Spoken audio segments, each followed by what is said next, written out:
Hi, everyone. Welcome to the RV Podcast. This is a very special episode of the RV Podcast because it is episode number 400. Welcome, fellow travelers. It's time for another episode of the RV Podcast. Answering your questions, sharing tips, suggesting great trips and off-the-beaten-path adventures, and always staying on top of the RV lifestyle news you need to know about with great interviews and inside industry information. Here's your hosts, award-winning journalists Mike and Jennifer Wendland.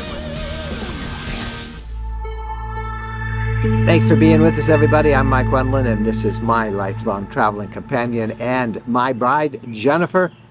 And as we said, this is episode 400 of the RV Podcast. 400 weeks in a row, pretty much. Amazing. How time flies when you're having fun. Yeah, and we have a lot of things to talk about. No general theme this week, but lots of things that we want to talk about. First of all, we hope you are having a great summer. We have had a very busy one so far. It actually isn't even officially summer yet. But it's coming, I think, next week. But over the past month, we have traveled about 2,800 miles across 4 states in 2 different RVs. In our leisure travel vans Wonder, we went to the Upper Peninsula of Michigan. We had a great time on the shores of Lake Superior. And then we did a quick trip home and switched gears. Clothes and got into our brand new 2022 Arcadia fifth wheel, and we went down to Tennessee where we spent most of last week, and then we just returned just this past weekend, this Sunday, and we hope to decompress for a little while here in Michigan. Take a couple weeks to work on the new book that'll be coming out soon. Got a lot of work to do there. It's on Lower Michigan. One of our very first ones we did is on our favorite place, the Upper Peninsula. They call it the Upper Hand in Michigan. Actually, we do it like that because Michigan is kind of like this. Don't even try to figure out because it's backwards. I do it backwards on camera. Hard enough. This is the Upper Hand, the Upper Peninsula, and this is the Lower Hand in Michigan. Well, we have one on the Upper Peninsula, and now we are doing one on the Lower Peninsula, and that will be a bundle that you can get. You can get it individually. And we also have one, a Great Lakes Shoreline Tour that tours all 5 Great Lakes shorelines, the eastern or the U.S. shores of the Great Lakes. So now I have to ask this because this is new to me. We've always known the mitten, but the Upper Hand, is this something new? I've just seen it. I think they've been calling that for a while, but I think they're kind of using it as a marketing term up there. The Upper Hand. Yeah, the Upper Hand, the Upper Peninsula of Michigan, which is a very unique and special place, as many of you know, and it's a very favorite place. Maybe not right now, as we record this on June 15th, 2022. It is black fly season up there. We have a video called the Black Fly Dance that we have up on YouTube, and it's where everybody's always swatting them. We might get a couple of them here where we're recording it down in the Lower Hand, but nothing like it is up on the Upper Peninsula in late June, early July. They kind of go away then, right? They're out there. Michigan's Upper Peninsula, the UP, is a place of spectacular beauty. Lakes, streams, waterfalls, and the Lake Superior shoreline. Simply awesome. This is the curse of the UP black flies. Hate these things. You stay long and they're all over you. Now I'm sacrificing my pain. Ow! Get out of here, you guys. Get out of here. Oh my gosh. Look. Can you see this? This is what these things do. Oh my gosh. And they all are biting. When the flies are biting, this is what you see. UP locals, they call themselves Upers, call it the Black Fly Dance.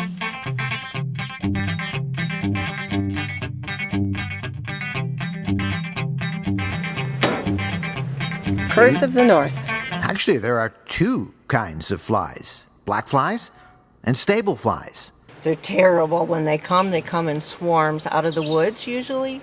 It depends on the direction of the wind. When it comes from the south, it brings them up out of the woods, and they will cover a car, you'll see people walking and the back of them will just be covered with these black flies that bite. We've been here a million times and never had them, but today they're definitely getting your ankles. You're pretty well covered with them yourself. The black flies are like deer flies. They bite hard and they draw blood. The stable flies bite and go away. Stable flies they look like harmless house flies, but they are more insidious because they really sting hard. But the flies don't bite all the time, and they are a small price to pay for some of the most beautiful wilderness that you'll find anywhere. We do have some current news we want to get out there because we know a lot of you are in the middle of making your first major long trip, and a lot of you are heading out west.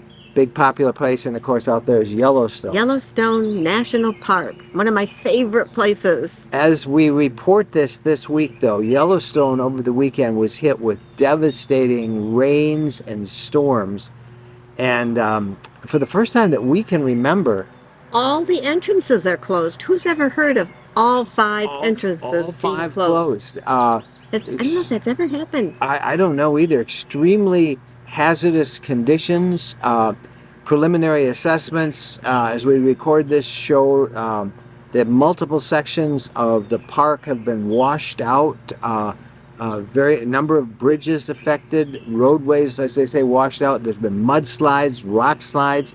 They're evacuating visitors in the northern part.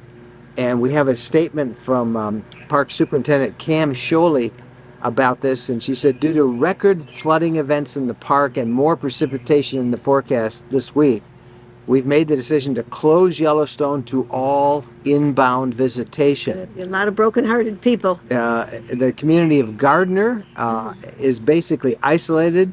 Yellowstone's working with the county, the state of Montana, to provide support to residents without water, without power. Flood levels expected to go up. As this was being recorded, this podcast, they were expecting that to stay closed at least through midweek and perhaps longer. And so if you've got a trip, if you're on your way to Yellowstone, you might want to delay that, give it a few days so they can get out there and assess it. But amazing. And then the other big story that is affecting everybody. Inflation. Yeah. The U.S. inflation hit a new record, up 8.6%, the Department of Labor announced on Friday. And that it means that we are going to certainly see interest rates go up. And as you saw earlier in the week, the stock market collapsed again. And the biggest price is in gas. The biggest problem is in gas. Nationally, gas is now $5 a gallon. That's the first time ever. For diesel, we were paying about $6.05 a gallon this past week, and that's the highest that has ever been. And that's last week. Yeah, So that's that. who knows what this week will bring. Yeah, that was Saturday is the last time we bought. And also that diesel. inflation's going to hit you hard if you're trying to finance a new RV or buy a new home. Yeah, It's going to hit you. It's going to hit you, as you know, groceries, everything. Here's a great story that broke this week. We shared this in our newsletter earlier in the week that goes out every Monday to subscribers, but so many of us like to boondock and go off the grid, and sometimes many of them are kind of like us. We've been guilty of being very spontaneous. This story was pretty interesting. Well, there was an Arkansas couple. They were the subject of a missing persons story last week, but it turns out, happy ending to the story, they just had done some off-the-grid camping. They'd gone out boondocking. As a result, the Colorado Bureau of Investigations issued this endangered missing alert because the couple was in their 70s. And so the public, they had the billboards out and the electronic things, endangered couple missing.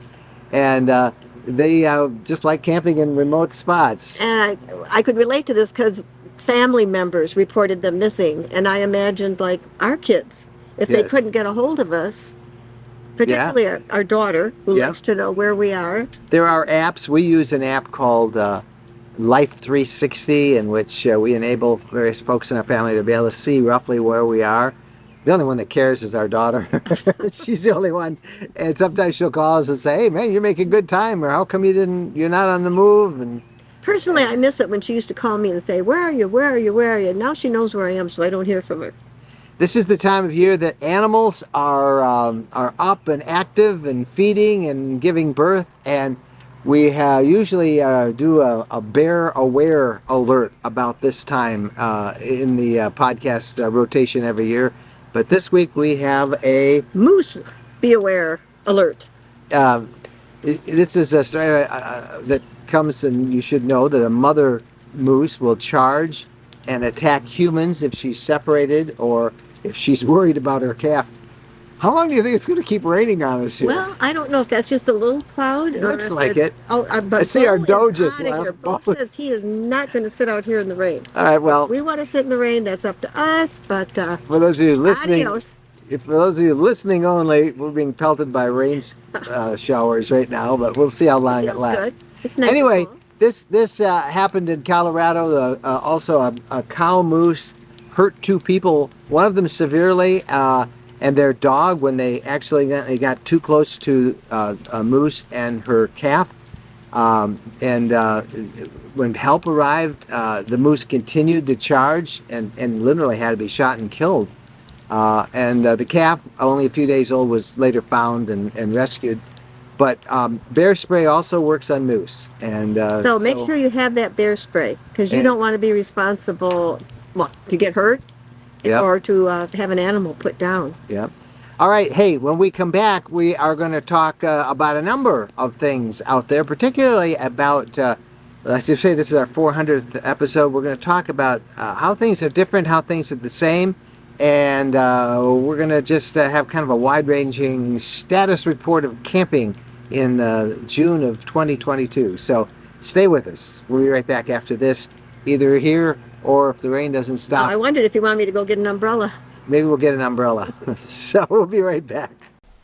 Tired of overcrowded campgrounds and competing for reservations, paying high fees for sites? Well, ownership is an emerging trend in RVing that might be right for you. On June 25th, there is a big lakefront sales event at the Landings in Tennessee. Jennifer and I visited the Landings just west of Nashville. They offer incredible lakefront RV properties up to 70 times the size of typical RV lots with frontage on the biggest lake in Tennessee. We loved it. The scenery is breathtaking, and you own it outright, not a timeshare. Your property, your way. You can have your own private dock. You can landscape, garden. They're pet-friendly. It's gated and secure with high-speed internet. There's even free RV and boat storage. It's a wonderful place to make your home base. No more calling around for reservations, and ready whenever you want. Dockable lakefronts start at only $59,900. Financing and big discounts are available on multi-lot packages. For information, visit rvlakefrontland.com. That's rvlakefrontland.com. When we're on a road trip, we always seem to find a way to stop at a Camping World center. There are over 225 Camping World locations across the country, and there's always one close by when we need parts and accessories for our RV or just want to shop. In fact, we have so much fun with Camping World, and as we talk about it as one of our sponsors, they have agreed to offer a 10% discount if you use the coupon code RVLifestyle10 when you buy $99 or more in merchandise. You'll find everything you want, from outdoor furniture and appliances, the ones you see us use in our videos and that we talk about here in the podcast. RV extras that include everything from camping chairs to fire pits, electrical accessories, must-have gadgets. Check them all out. And again, don't forget, use the coupon code RVLifestyle10 when you visit campingworld.com. Okay, welcome back. I think that passing shower left, and we can continue here. This is episode 400 of the RV podcast. Do you remember I wish the bugs would pass. Yeah, now the bugs are coming. Do you remember the very first one? You weren't a part of it. So long ago. You started about episode 30 or 40 before you came in. I think you wanted to make sure it was something we were going to continue. But we started this episode 400 weeks ago, And if you're wondering when that was October 3rd of 2014 was the very first one. And it was originally called the Road Trekking Podcast because that was the name of our blog, roadtrekking.com. We started off, many of you know, in a Class B road trek, and we just thought that since we were traveling, we'd call it Road Trekking, and it took off. And we kept it that way for, I think, through about 2012. No, through about 2016, maybe 17. And then it became the RV podcast. We broadened it because we realized it wasn't just Class Bs that were following us, it was everybody. And then, as you know, since then, we've gone to Class Cs, and now we also have a fifth wheel. We still have our Class C, but we've had a lot of changes in the names of the things. But one of the things we want to start this off with is we got totally unsolicited a really nice note from one of our followers named Brad Olson. Brad has been following us. He's sent us a couple of notes over the years. Very, very supportive notes. Brad ordered his RV about 2 years ago and patiently waited, and it just was delivered. He has the same Class C as we do, which is the Leisure Travel Vans Wonder. He just got it. What a patient guy for 2 years. But Brad sent us this note in honor of our 400th episode. Let's listen to Brad. Hi, Mike and Jennifer. This is Brad Olson from Minnesota. And just wanted to congratulate you on your 400th episode. What a milestone. I have gleaned so much information from the two of you over the past couple of years. I first came across your podcasts and YouTube channel in March of 2020, and I have just been benefiting from it so much in the last couple of years. I've even gone back and listened to the last 2 years on the podcasts, and did so while I was at the gym, and in the meantime I lost 30 pounds, which is pretty incredible. Your Ask Us Anything program on Sunday nights has just been wonderful. In fact, there's been times where you've made it so personable that when you've been answering my question, I was actually responding back while watching it. One night my wife actually said, "You know, this isn't a Zoom conference, didn't you?" I said, yeah, okay. But it seemed just so like we were having a conversation, and that's what I really like about it. So thank you so much for that. So for the past 2 years, I've been patiently waiting for my RV to be built and arrive. And during that time, I've been watching and learning so much about the RV lifestyle from the two of you. I want to thank you again for that, and looking forward to many more episodes coming up, and hoping to meet you too someday. Oh my gosh, I gotta get going. My favorite program is about to begin.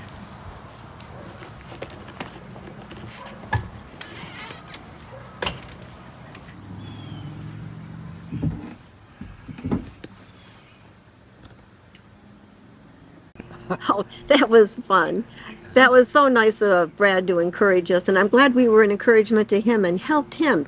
Yeah, it was that little slide. Those of you who watched this on YouTube saw the Brad's video of his new Wonder, and then he walked inside. If you're listening, it's on audio. We'll explain. He walked inside, and you saw a little layout of his new RV, and on the TV was our Ask Us Anything program that we do every Sunday night at 7 o'clock. So thanks, Brad, for that encouragement. And Brad, will he ever know how encouraging he was? Because we were just debating today if we were going to keep that Sunday night Ask Us Anything going. We were. You know, it's summertime. We've noticed, because we seem to do a lot of traveling. We're coming or going someplace on Sunday, and we have to always stop by 7. And so we said, well, maybe we won't do our Ask Us Anything for the summer. And because it's kind of we do the podcast as well. But Brad, you encouraged us. We'll kind of see what do you all think? Can we take the summer off from Ask Us Anything, or do you want us to keep doing it? You can drop us notes or use comments or however you want to get us. Our email address, by the way, our personal email that you can use anytime to reach us is mikeandjen@rvlifestyle.com. Now I ask that you write us if you're a follower. Sometimes companies and corporations and people are pitching us products or trying to get us to promote something. Please don't use it. That's our personal email, and we want to use that to connect with you, our followers, our viewers, our listeners, and not businesses. So, but you can contact. We'd like to know how you're all feeling. So Brad, by the way, ordered that Wonder of his. He sent us this note on August 8th of 2020. And he just got it May 21st, 2022. Total wait, 651 days. Who's counting? Who's counting? He It'll be boondocked worth it.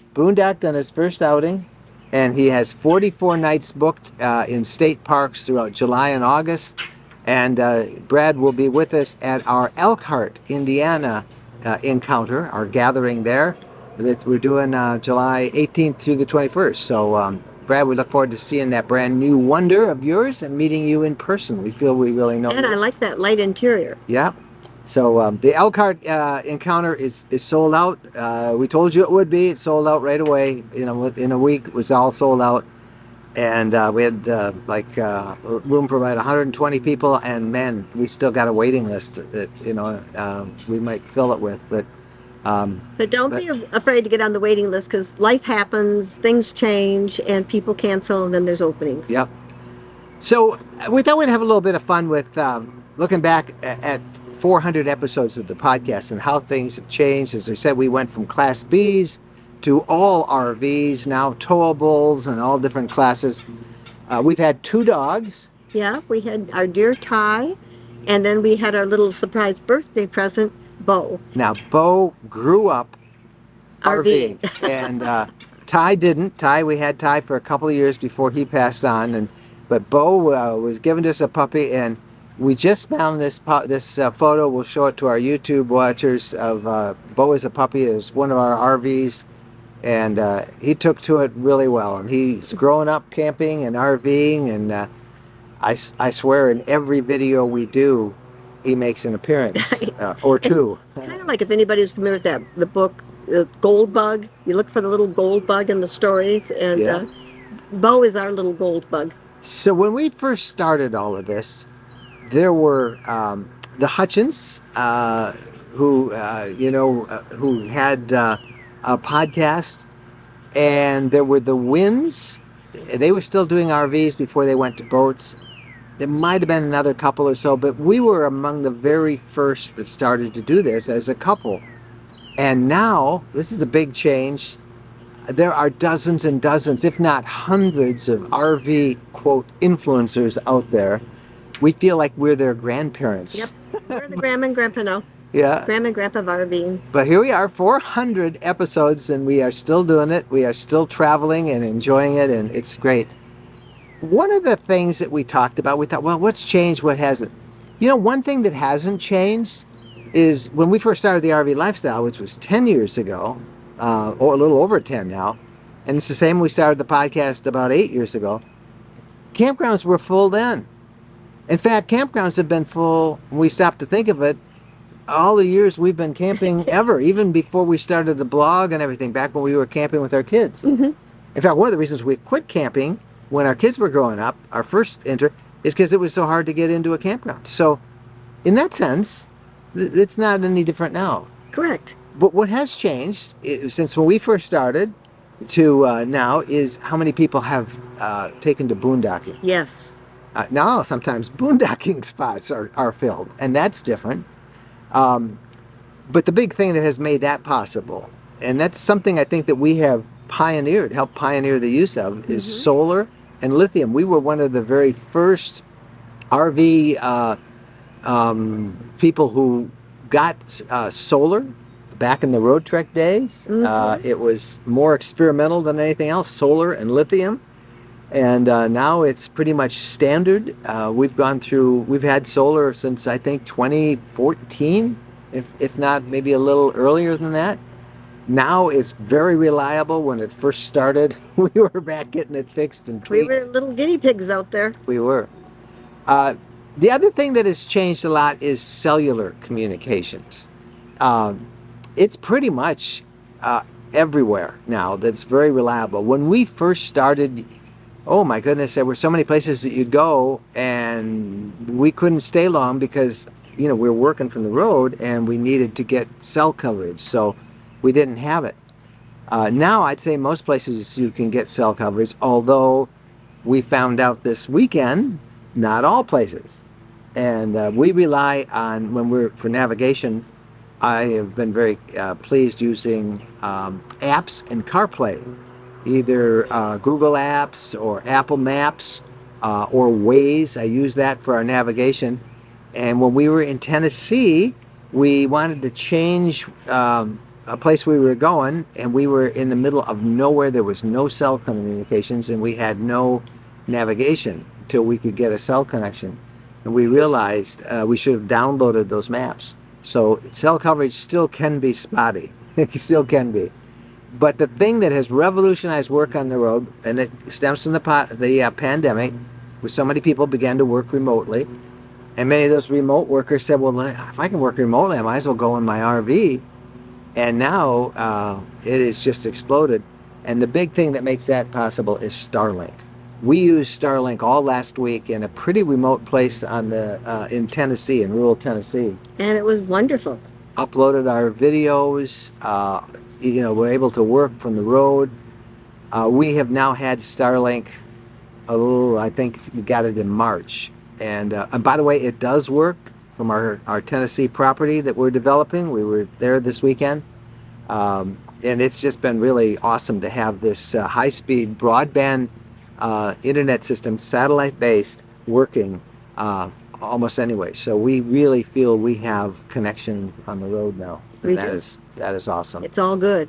Just think what it's going to be like in another 10 years. Yes. Yeah. It'll probably be, even faster, and you won't even have to have a dish. Right. Right now, my Starlink, it's so simple. It takes me about 3 minutes. I keep it in a big case. I put it up. I have a telescoping mask. I put the Starlink dishy antenna on the mask.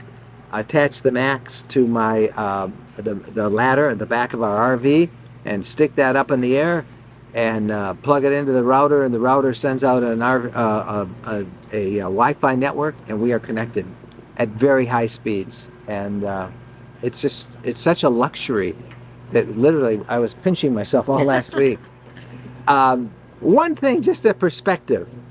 When we started this, episode 1 of the RV podcast, fuel prices we thought were pretty high.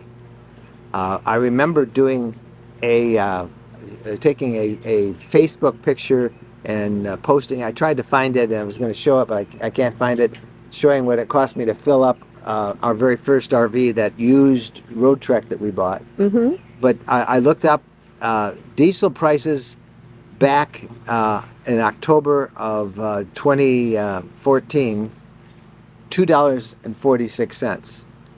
Gas prices were $2.91.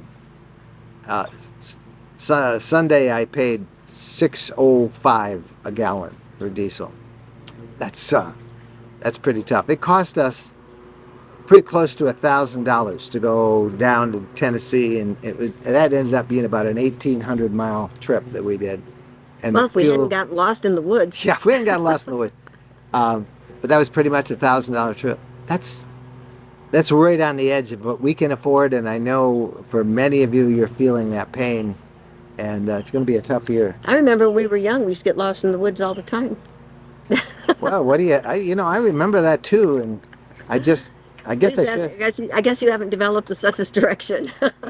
Yeah, I had ulterior motives back then, but come to think of it. All right. Hey, when we come back, we've got some questions of the week to answer. We'll be joining you in just a second after this. When we're asked what's the most important modification we made to our RV, it's an easy answer.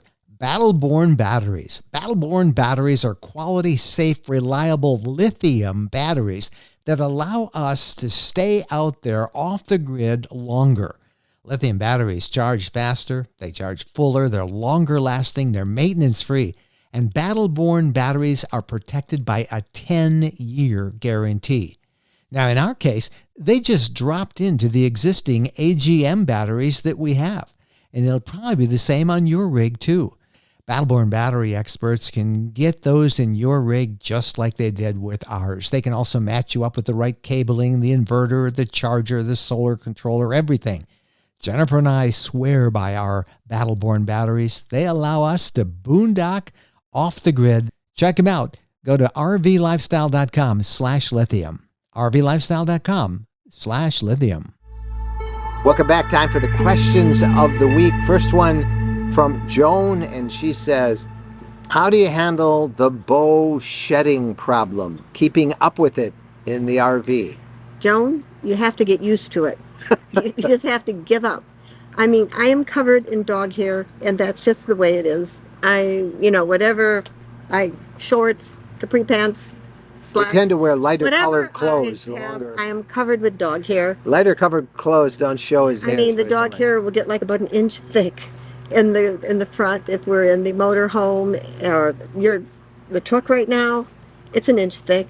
Yeah. So I have my little portable handheld vacuum that I attack the hair. Bo is shedding right now. He really started to shed when we were down in Tennessee. You just have to learn to live with it.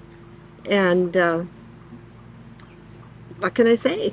Yeah. He's our boy. And we try to sweep it out every day with a broom and shake the rugs, but that vacuum works. And he has a double coat. It's summertime, and he is shedding. He tends to get in the water, and of course that helps them bring the fur out, and he is shedding, and that is the price of traveling with a dog, I think.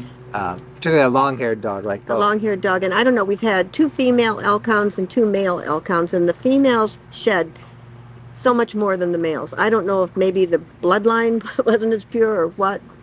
The males had, better pedigree or whatever, but our females really shed with lumps. I think it has to do with the weather you're in. I mean, right now it's hot in many parts of the country. There's record heat this week.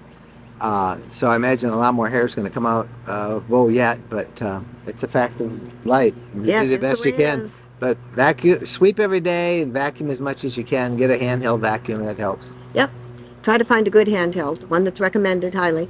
The question for you. You said you'd be using the EFS card at the pump when you buy diesel. How is that working for you? That's Anthony. Thank you, Anthony. The EFS card, we've talked about that. We get a question on that a lot. This is a kind of like a discount card for diesel only, and it does give you a discount.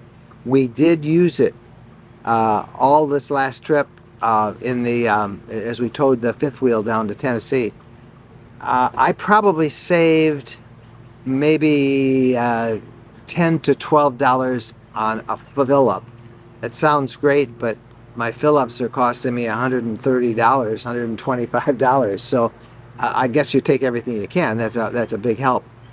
But the surprising thing about it is how much more I like that. Remember, when I'm towing a fifth wheel is 32 feet long. The truck is 20 feet long. So it's a pretty long group. You have to use that EFS card only at the commercial diesel pumps. So that for us it's basically Pilot and Love's. Pilot is always 5 cents more than any place else I've ever found. So I buy from Love's pretty much. We like Love's. They also usually have a dog park there. You can get propane, but you pull in with the big guys. And I was intimidated the first time we did that, but it's faster. It is so much faster. I was trying to take a picture of it. You almost got run over. Wandering around with all these 18-wheelers. Yeah, we got partial one where you can just see the truck a little bit, but you pull into the commercial pumps, and the thing that is nice is the diesel nozzle at the commercial pumps is much wider, and so it fuels much faster. I mean, sometimes it took 5 minutes to fill up at the truck at a regular auto pump, where they have diesel available. But if you go to the commercial pumps, it's really great. It just fills it up very quickly. They have long-handled, brushes to clean off the windshield for trucks, which is really nice. And we find that we're in and out much quicker using those commercial pumps. So as far as savings, it's not that great. Yeah. Not what we had hoped for. I mean, the good part is, like Mike says, we can fill up quickly. The uncomfortable part might be if the 18-wheelers were really lined up and we would feel like an annoying little brother trying to fill up. Similarly, when we go to a rest stop now, when we're touring the fifth wheel, we have to go to where the trucks are. And we always feel, we don't want to take away we don't want to those take up guys. their time. Those guys are the backbone of our nation. but they've been very gracious, and they understand that there's no other place for us to go when we've got one of those. So we try and not take up their spots. If it's really a very busy rest stop and we just have to stop for a second, we make it as quickly as can and leave. As far as using the pumps, no one, they've all been open and we haven't had a problem. All right, that EFS card again is only for diesel, although there's a rumor that they're going to make it available for gasoline as well. So interesting. You can just do a search EFS diesel discounts and you'll find the card. It's a little complicated at the pump. You got to push a bunch of buttons, but you do it once or twice, it's second nature. Hey, that's the podcast episode 400 for this week. We'll be back next week with another one. Questions, comments, we'd love to get them. Again, our personal email is mikeandjen@rvlifestyle.com. mikeandjen@rvlifestyle.com. Thank you guys so much for watching. Happy trails.